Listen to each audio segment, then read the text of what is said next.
예, 아멘. 네, 주님의 은혜 가운데서 하루하루 승리하시기를 주님의 이름으로 축복합니다. 오늘 말씀은 두 천사가 멸망받을 소돔과 고모라 땅에서 롯과 그의 가족들을 피신시키는 장면을 보여주고 있습니다. 이 말씀을 통해서 롯에 대해서 우리가 살펴보고 어떻게 믿음으로 반응하며 믿음으로 살아가야 되는지 살펴보겠습니다. 첫 번째로 선을 행하는 삶을 살아야 된다 말씀을 하고 있어요. 예전에 학교에 가면은 앞에 급훈이 걸려 있었습니다. 근데 요즘에는 재밌는 급훈들이 많이 있어요. 급훈 중에 엎드리면 얼굴 커진다 이런 급훈이 있어요. 이게 뭡니까? 맨날 자는 애들 있잖아요. 이러고서 막 자면은 얼굴 커진다는 거예요. 그러니까 졸지 말고 열심히 해라 이런 뜻이겠고, 또 성공해야 저 여자가 내 여자다 이런 얘기도 있어요. 또 공부하면 미래 남편 얼굴이 바뀐다 뭐 그런 얘기도 있습니다. 그러니까 여러 가지 얘기들을 써놓는 거죠. 예전에 저 때는 착하게 살자, 이거 착하게 살자, 바르게 살자 이런 게 많이 붙어 있었거든요. 그래요. 근데 성도의 삶 속에 바로 이 선한 영향력이 있어야 되고 선을 행하는 삶을 살아야 될 줄로 믿습니다. 성경에서도 이렇게 말씀을 하고 있어요. 갈라디아서 6장 9절 10절을 보면은 우리가 선을 행하되 낙심하지 말지니 포기하지 아니하면 때가 이름에 거두리라. 그러므로 우리가 기회 있는 대로 모든 이에게 착한 일을 하되 더욱 믿음의 가정들에게 할지니라. 아멘. 선을 행하래요. 근데 선을 행하되 낙심하지 않고 지속적으로 행하면 하나님께서 채워주시고 부어주시는 은혜를 맛보게 하신다고 말씀을 합니다. 때가 이르면 거둔다는 거예요. 그러면서 모든 기회 있는 대로 선을 행하라고 말씀을 하고 있습니다. 우리의 삶 속에서도 이렇게 선한 빛을, 착한 빛을 사람들에게 비추는 귀한 삶이 되시기를 바랍니다. 롯도 그래도 롯의 마음 속에 믿음이 좀 있죠. 그러니까 선을 비추는 그런 마음이 있습니다. 선한 마음이 있는 거예요. 1절, 2절 말씀 한번 보도록 하겠습니다. 같이 읽겠습니다. 저녁 때에 그 두 천사가 소돔에 이르니 마침 롯이 소돔 성문에 앉아 있다가 그들을 보고 일어나 영접하고 땅에 엎드려 절하며 이르되 내 주여 돌이켜 종의 집으로 들어와 발을 씻고 주무시고 일찍이 일어나 갈 길을 가소서. 그들이 이르되 아니라 우리가 거리에서 밤을 새우리라. 아멘. 이 아브라함의 대접을 잘 받고 이제 두 명의 천사가 소돔과 고모라 땅으로 오게 됩니다. 그때 성문에 앉아있던 롯이 이 천사들을 만나게 됐어요. 롯도 마찬가지로 그 천사들인 줄은 모르죠. 그냥 두 사람이 온 걸로, 나그네들이 온 걸로 알게 된 거죠. 그리고 그 사람들에게 자신의 집으로 들어오라고, 나그네를 섬기려는 그 마음이 있는 거예요. 아마 아브라함의 믿음의 모습을 보면서 아브라함이 그 천사들과 하나님만을 섬겼던 것이 아니라 나그네들을 잘 대접하고 은혜로 대했던 그 모습을 본 거죠. 그러니까 롯도 나그네들은 이렇게 사랑으로 섬겨줘야 되는구나 이걸 알고 그리고 그들을 들어오라고 했습니다. 천사들이 아니라는 거예요. 우리가 거리에서 밤을 지새우겠다 이야기를 하죠. 그때 롯이 영접하고 자기 집에 들이고 그리고 씻고 잘 수 있도록 그렇게 그들을 배려해주고 도와줍니다. 그러니까 나그네를 향한 선한 빛이 롯의 마음속에 있었다는 거죠.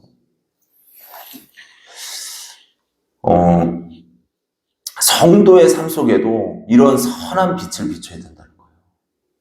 우리가 어느 상황에 있든지 정말 힘들고 어려운 사람들 만날 수 있잖아요. 그럴 때 자꾸 마음이 좁아지면 안 돼요. 그 사람들을 선하게 대하고 도울 수 있고 사랑으로 대해야 된다는 것입니다. 근데 이것이 하나님께 영광이 된다는 거예요. 사도행전 9장을 보면은 도르가라는 여인이 나옵니다. 우리가 잘 알듯이 이 도르가를 표현할 때 선행과 구제하는 일들이 많더니 그렇게 이야기를 하고 있거든요. 근데 이 도르가가 병들어 죽게 되었습니다. 죽었어요. 시체가 됐습니다. 요바에 있는 사람들이 베드로가 가까운 곳에 있는 것을 알고 이 베드로를 즉시 청해요. 베드로가 도착했을 때 이 도르가에게 은혜를 입었던 여인들이 막 몰려오는 거예요. 그러면서 그녀가 지어주었던 속옷과 겉옷 이런 것들을 가지고 나오면서 이 여인이, 이 도르가가 우리를 섬겨줬던 사랑의 산물입니다. 이렇게 얘기를 하는 거예요. 그 당시에 이 옷이 얼마나 소중합니까? 그러니까 그 옷 하나로 추운 날씨를 견뎌야 될 수도 있는 것이고, 또 옷이 없으면은 정말 초라하잖아요. 그런데 이 도르가가 어려운 사람, 힘든 사람 보면은 그들에게 자신의 재능이 있었던 거죠. 옷을 짓는 재능이. 그러니까 그 재능을 가지고 그들을 따뜻하게 항상 섬겨 주었다는 거죠. 그의 선행을, 그의 사랑을 사람들이 다 베드로에게 이야기를 하는 거예요. 베드로가 사람들을 다 내보내고 다락방에 올라가서 시체를 향하여서 다비다야 일어나라 그렇게 이야기해요. 그랬더니 그 죽었던 도르가가 생명을 다시 부여받습니다. 하나님께서 은혜를 베풀어 주신 거죠. 생명을 주신 거예요. 그래요. 믿음의 삶이 무엇인가 우리는 잘 살펴봐야 돼요. 사랑을 비추는 삶이라고 우리가 수요예배 때 고린도전서 13장을 보면서 성도의 삶은 사랑의 삶으로 나타나야 된다고 그랬잖아요. 우리의 믿음의 삶은 이 선한 영향이요, 선한 빛을 비춰야 됩니다. 어느 곳에 있든지. 일터에서도 선한 빛을 비춰야 되고, 경로당에서도 선한 빛을 비추셔야 되고, 네? 우리가 가는 곳에, 직장에서도 선한 빛을 비추셔야 되고. 어쨌든, 그게 하나님께 영광이 된다는 거예요. 비록 우리가 작은 빛이라고 할지라도, 어두운 방에 촛불 하나를 켜면 어때요? 밝아져요? 안 밝아져요? 식별은 할 수 있잖아요. 촛불 하나만 있어도. 근데 우리가 마치 이 꺼져갈 것 같은 흔들리는 촛불 같을지라도 우리가 그 선함을 비추면 하나님이 영광 받으신다는 거예요. 마태복음 5장 16절에 이같이 너희 빛이 사람 앞에 비치게 하여 그들로 너희 착한 행실을 보고 하늘에 계신 너희 아버지께 영광을 돌리게 하라.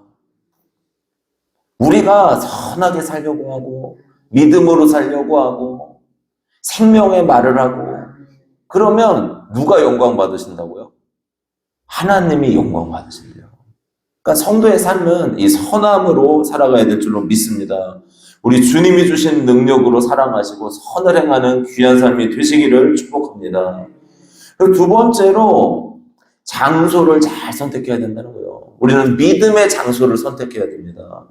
사람에게 있어서 내가 어디에 있느냐가 참 중요합니다. 내가 어디에 있느냐. 아이들도 공부를 좀 하려면은 공부할 분위기를 만들어줘야 된다고 해요. 그래야 능률이 오릅니다. 운동 선수들도 어떻게 합니까? 운동하려면 자기 혼자 해요? 아니잖아요. 선수촌에 모여요. 그래서 거기에서 집중적으로 훈련을 해요. 거기에 뭐 잘하는 사람도 있고 조금 못하는 사람도 있겠죠. 그런데 잘하는 사람을 보면서 또 도전을 받는 거예요. 그러니까 장소가 참 중요하다는 것입니다. 예전에 목사님들이 그래서 그런 얘기 많이 했어요. 이사 오려면은 교회 근처로 가라고. 교회 근처로 가라고. 왜 그랬을까요? 한 번이라도 더 나와서 예배 드릴 수 있고, 기도할 수 있고, 그게 얼마나 복이냐 이거예요. 그러니까 자리가 참 중요하다는 거예요. 믿음의 사람들과 어울리는 자리에 가면은 그래도 믿음의 말 한마디가 나오잖아요. 근데 세상에서 또 놀면은 뭐 그런 것도 필요하지만 그러나 세상 말들이 더 많이 나오잖아요. 그러니까 믿음의 자리를 계속 사모해야 된다는 것입니다.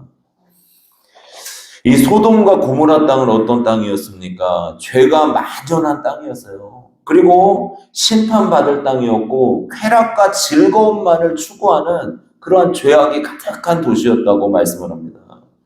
천사들이 소돔과 고모라 땅에 도착을 해서 롯의 집에 들어갔을 때 사람들이 노소를 막론하고 다 몰려왔대요. 4절 5절 말씀 우리 같이 읽겠습니다.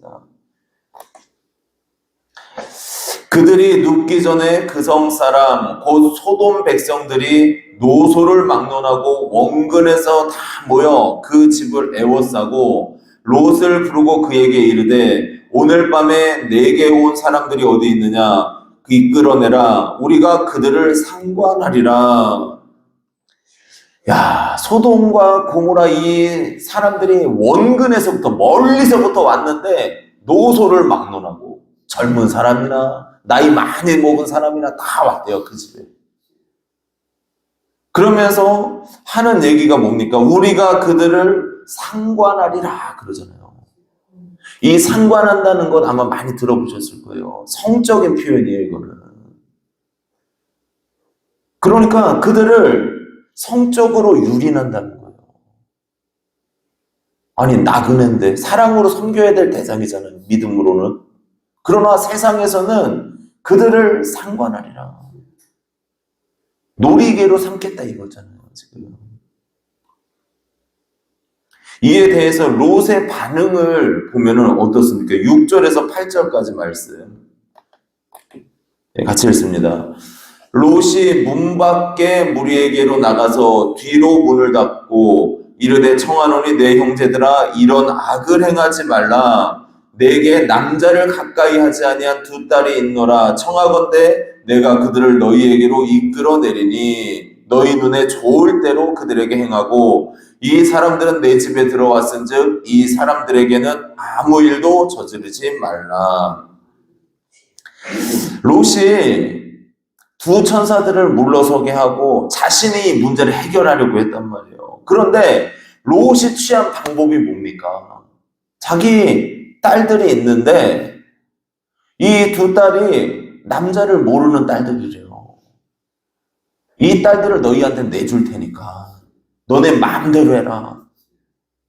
아니, 아버지로서 자기 딸을 소중한 거 아니에요? 그런데 롯이 그렇게 행동을 했단 말이에요. 이건 뭘 의미합니까? 이 소돔과 고모라 땅의 문화 가운데 롯이 젖어들어 있었다는 거예요. 그러니까 그 문화에 롯도 흡수돼 버린 거예요, 지금. 성도도 그럴 수 있어요. 우리도 이 세상 문화에 젖어들 수 있어요. 지금 막 동성애가 동성애도 합법해야 된다 그러잖아요. 근데 성경엔 뭐라 그랬어요? 동성애가 죄잖아요, 죄. 남자가 남자를 만나서 결혼해요. 여자가 여자를 만나서 결혼해요. 이거는 하나님께서 정하신 순리를 깨는 거예요. 이건 죄라 그랬단 말이에요, 죄라고. 근데 세상 문화는 지금 그러잖아요. 동성애, 축제도 하고, 그러면서 그것을 합리화시키려고 그런단 말이에요. 그들을 미워하자는 게 아니에요. 그들이 회개하고 정말 하나님 믿고 성 정체성을 갖고 온전히 돌아오길 우린 기도해야 돼요. 그들도 사랑해야 됩니다. 아시겠죠? 그러나 이런 것들이 법으로 되면 어떻게 될까요? 그러면은 이제는 그냥 아들이 있는데 남자친구를 데리고 오고 나 이 사람이랑 결혼할 거야. 권사님, 그럼 뭐라 그럴 거예요? 아유, 그래, 좋아. 딸이 있는데 데리고 와서 결혼한대요. 딱 여자친구 데리고 와서. 허락하실 거예요, 권사님? 허락은 안 돼요? 그래요. 이거는 믿음의 삶이기 때문에. 그들을 사랑해야 되고, 그들이 돌아오기를 간절히 기도해야 되고, 또 더 큰 죄악들도 있으니까. 이 세상에는.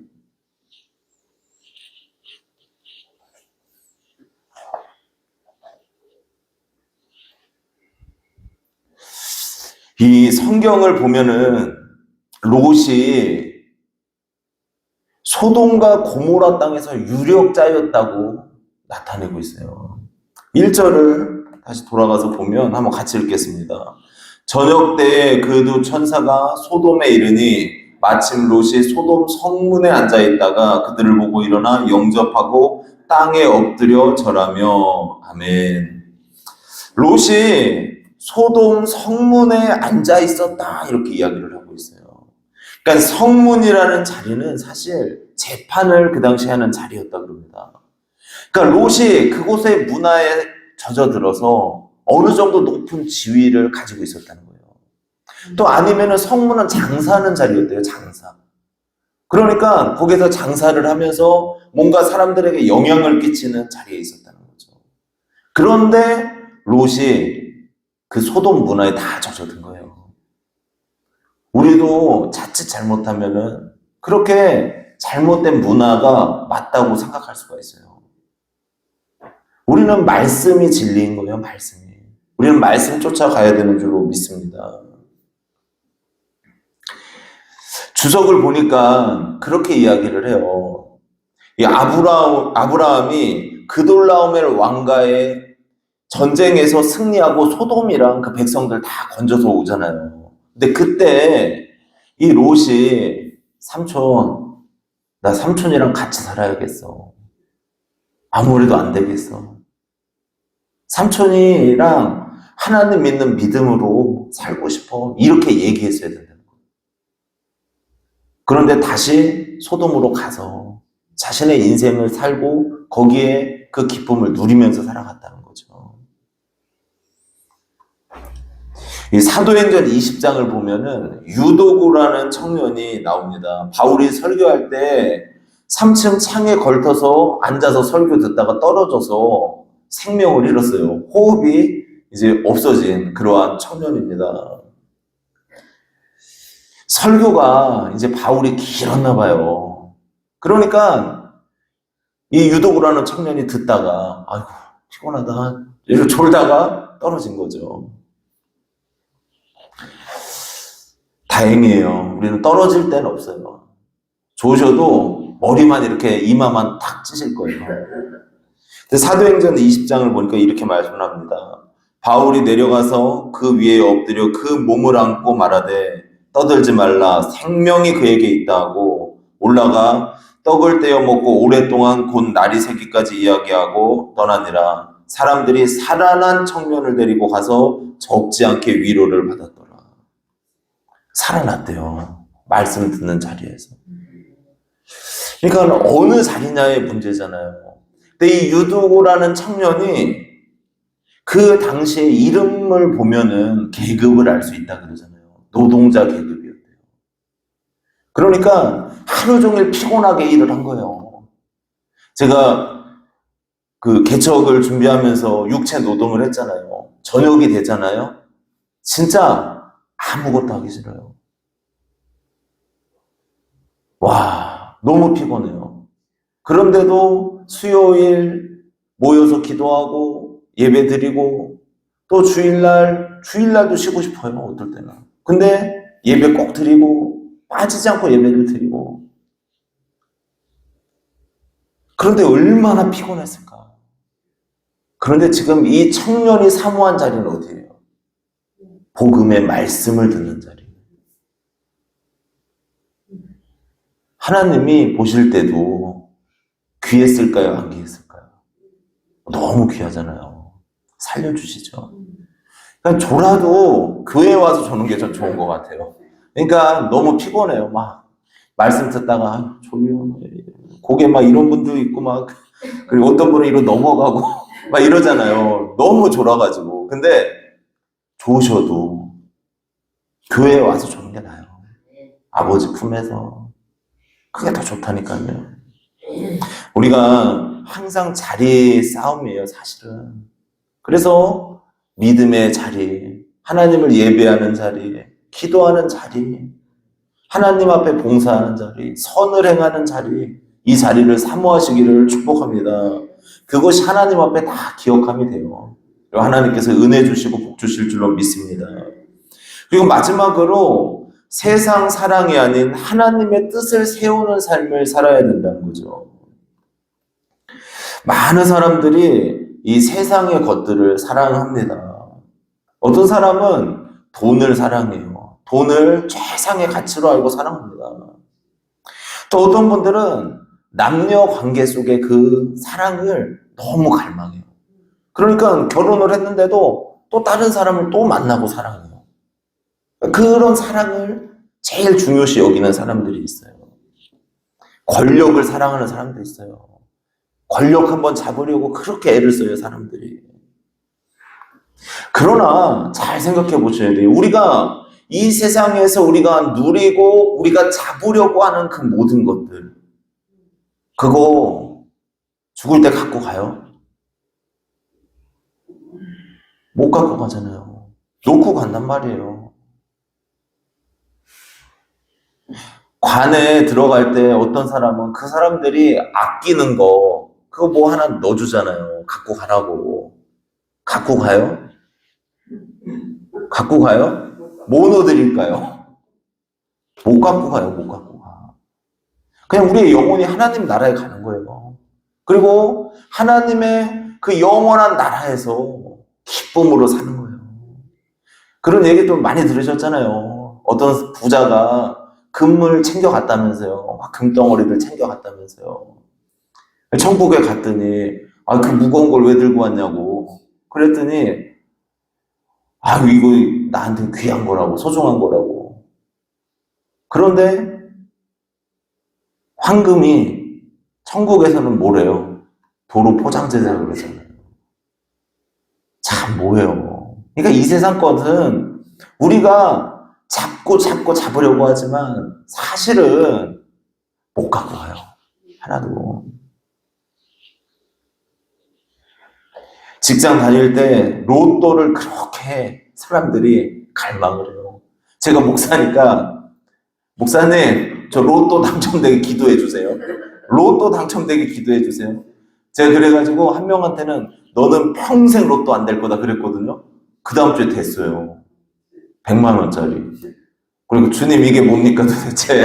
제가 저주를 했더니 왜 로또가 당첨이 돼가지고 근데 나만 빼주고 나만 빼놓고 다 사주더라고요. 치사하게. 나중에 근데 친해요. 친한데 하여튼 그렇게 됐어요. 그러면서 저한테 계속 기도해 달래요. 로또 당첨되게 해달라고. 지금도. 돈이 있으면 좋죠. 편하게 살 수 있고. 그러나 돈은 섬겨서는 안 돼요. 아시겠죠? 있으면 좋은 거예요. 편리하고 유익한 거예요. 근데 돈을 섬길 수도 있단 말이에요. 돈의 노예로 살 수가 있단 말이에요. 마태복음 6장 24절에 한 사람이 두 주인을 섬기지 못할 것이니 혹 이를 미워하고 저를 사랑하거나 혹 이를 중히 여기고 저를 경히 여김이라. 너희가 하나님과 재물을 겸하여 섬기지 못하느니라. 그러니까 지금 이 말씀 뭐예요? 이 세상 것들, 뭐 재물뿐만이 아니라 이 세상 것들은 우리가 다 놓고 가야 된다는 거죠. 그래서 하나님의 뜻을 구하고 영원한 나라를 구하고 하나님의 생명을 구하는 귀한 삶이 되시기를 축복합니다. 천사들이 롯에게 이 땅이 심판당할 것을 이야기해요. 그리고 가족들과 뭐 사위나 속한 사람들 다 데리고 성 밖으로 나가라고 합니다. 근데 롯이 빨리 심판에 임한다 그러는데 그러면 빨리 나가야 돼요? 안 나가야 돼요? 나가야 되잖아요. 지금 유황불이 다 떨어지고 죽게 생겼대요. 그러면 빨리 나가야 되잖아요. 근데 성경은 뭐라 그래? 롯이 지체하네. 지체한대잖아요. 죽는다 그래도 거기에서 살았던 그 누렸던 것들, 그게 얼마나 자기 자신을 잡고 있으면 지체할까요? 하나님의 말씀이 떨어져도 지체한대잖아요. 저 멀리 있는 산까지 도망가라 그랬어요, 천사들이. 그랬더니 롯이 뭐라 그래요? 가까운 성읍 소알까지만 가겠다고. 근데 하나님이 거기에도 은혜를 베풀어 주셔서 허락을 해주세요. 그래요. 이제 다 도망갑니다. 근데 절대 뒤 돌아보라 그랬어요? 돌아보지 말라 그랬어요? 돌아보지 말라 그랬잖아요. 그런데 또 롯의 처는 가까운 곳에 대한 미련 때문인지 아니면은 진짜 심판이 일어나는지 안 일어나는지 알고 싶은 건지 뒤돌아보잖아요. 26절을 보면 롯의 아내는 뒤를 돌아보았으므로 소금 기둥이 되었더라. 근데 우리가 이 말씀을 보면서 생각해야 되는 게 사람이 이 세상 것에 대한 집착이 강하다는 거예요. 사실은. 아니라고 해도 저희도 어쩔 수 없는 그런 삶을 살아갈 수 있어요. 믿음을 가지고 있음에도 불구하고 세상적인 것을 쥐고 살지 않으면 불안한 삶을 살아갈 수 있다는 거예요. 롯의 아내만의 문제가 아니에요. 롯의 문제만이 아니고 우리 자신도 그럴 수 있다는 거예요.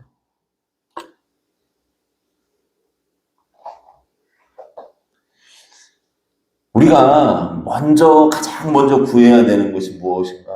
바로 하나님의 의를 구하고 하나님의 뜻을 구하고 그 뜻대로 살아가는 것. 이게 가장 복된 인생입니다. 우리의 삶 속에 이렇게 날마다 하나님께 물으세요. 하나님이 원하시는 대로 제가 살게 해주시고 하나님의 뜻대로 걸어가게 도와주세요. 그게 남는 거예요. 장사를 해도 남는 장사를 해야 돼요? 빚지는 장사를 해야 돼요? 남는 장사해야 되잖아요. 아이고 막 장사를 했더니 빚이 1억, 빚이 2억 막 이래요. 아이고 어떻게 해요 그럼 우리. 근데 하나님 앞에 남는 장사를 하셔야 될 거 아닙니까? 장사한다는 표현은 좀 경건하진 않지만 뭔 얘기냐. 하나님의 말씀 앞에 하나님의 뜻 앞에 우리가 순종하며 사는 거. 이게 귀한 일이에요, 사실. 하나님께 기억되니까. 이런 귀한 삶이 되시기를 주님의 이름으로 축복합니다. 그래서 오늘 이 소돔과 고모라의 멸망 가운데 구출되는 롯의 가족들을 살펴보면서 우리가 세 가지로 살펴봤어요. 그래도 롯의 마음속에 선을 행하는 마음이 있었다는 거예요. 아브라함을 생각해서 롯을 건져주셨어요. 근데 롯의 마음속에 그래도 나그네들을 향한 대접하는 마음, 그런 믿음은 있었던 거죠. 그러니까 우리도 선을 행하는 마음 가지시기를 축복합니다. 긍휼의 마음으로 대하시길 바라고, 두 번째로 선택을 잘해야, 장소 선택을 잘해야 된다는 거예요. 롯은 끝까지 소돔과 고모라를 선택한 거예요. 아브라함의 길을 선택할 수도 있었잖아요. 삼촌, 나 다시 돌아가고 싶어. 이거 아니거든. 살아보니까 여기 너무 타락했어. 그냥 삼촌이랑 같이 하나님 경외하고 싶어. 목자들 저 멀리 보내면 되잖아. 이래도 되는 거거든요. 그러니까 믿음의 장소 잘 선택하셔야 돼요. 예배 드리는 자리, 기도하는 자리, 봉사하는 자리, 섬기는 자리, 사랑하는 자리 잘 선택하시기를 축복합니다. 그리고 마지막으로 세상 사랑이 아니라 하나님 뜻을 구하는 인생 되셔야 돼요. 세상 거 다 놓고 가셔요. 나중에 보세요.